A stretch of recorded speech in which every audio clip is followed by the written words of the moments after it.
होली की आत्मा। बचपन से शहर में रहने वाला मनोज इस साल होली की छुट्टियों में अपने गांव दुर्गापुर वापस आता है, जहां उसे देख पूरा गांव खुशी से झूम उठता है।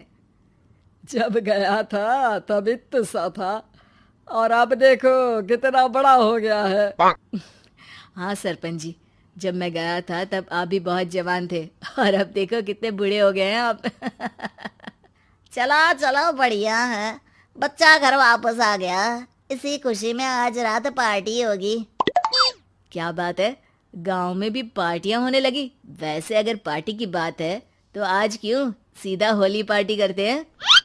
होली पार्टी की बात सुन चहल पहल में अचानक सन्नाटा छा जाता है, जिसे देख मनोज को कुछ अजीब लगता है, लेकिन तभी सरपंच बात पलट देता है।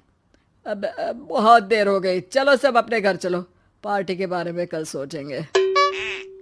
मनोज भी मम्मी पापा के साथ घर आ जाता है, पर होली पार्टी और उस पर पूरे गांव की खामोशी वाली बात अभी तक उसके जहन से निकलती नहीं। पापा, होली पार्टी की बात पर सब चुप क्यों हो गए थे? अरे होगी उनकी कोई अपनी बात। मुझे गांव की पंचायती थोड़ी पता है। थक गया हूँ, चलो सो जाते हैं, कल बात करते हैं। पापा की बात मानते हुए मनोज भी सोने चला जाता है।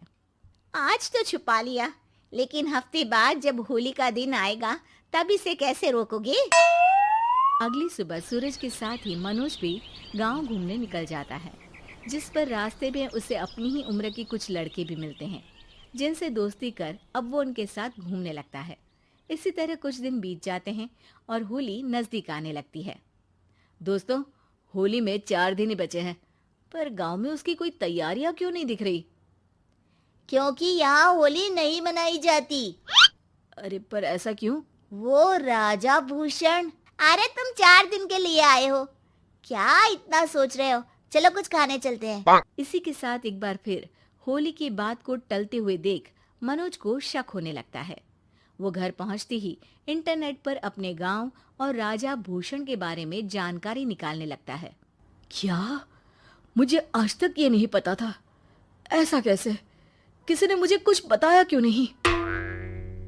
सारी जानकारी लेने के बाद मनोज गांव वालों या अपने मम्मी पापा से कुछ पूछे बिना खुद ही उसकी सच्चाई के बारे में छानबीन करने लगता है, जिसके चलते वो राजा भूषण की हवेली में पहुंचता है।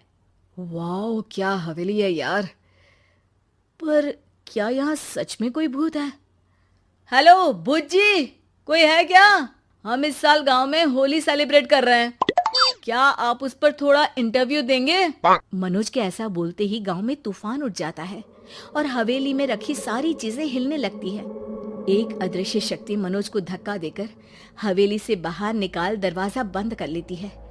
ये सब देख मनोज हैरान रह जाता है। क्या अभी मुझे हवा ने धक्का देकर बाहर निकाल दिया?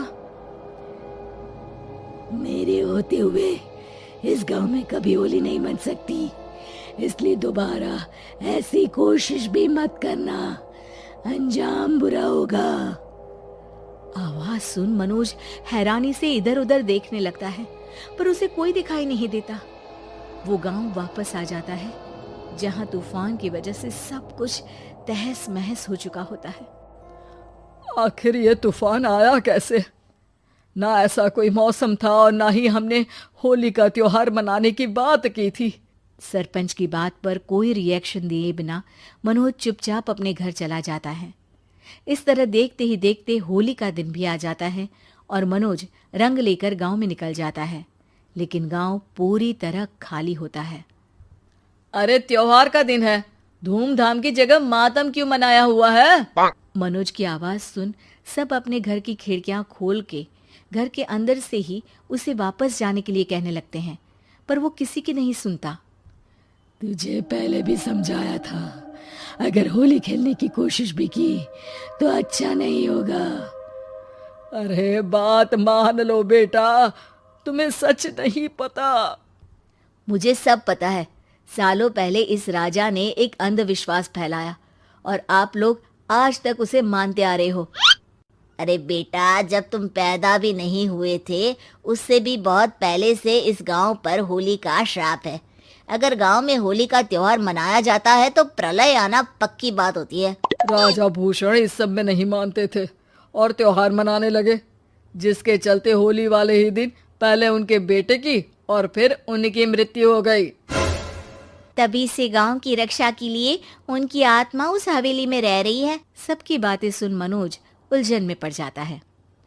सोचना भी मत मनोज, अगर तुमने इस परंपरा को तोड़ने की कोशिश भी की तो उसका परिणाम इस गांव और गांव के लोगों के लिए अच्छा नहीं होगा।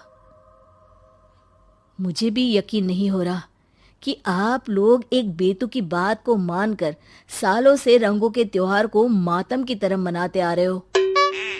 मनोज किसी की कोई बात ना मानते हुए पूरे गांव में रंग बिखेर देता है, जिसके तुरंत बाद वहां तूफान के साथ बिजलियां गरजने लगती है। अचानक मौसम में ऐसा बदलाव देख जहां मनोज कंफ्यूजन में आ जाता है, वहीं गांव वाले डर से सहम जाते हैं।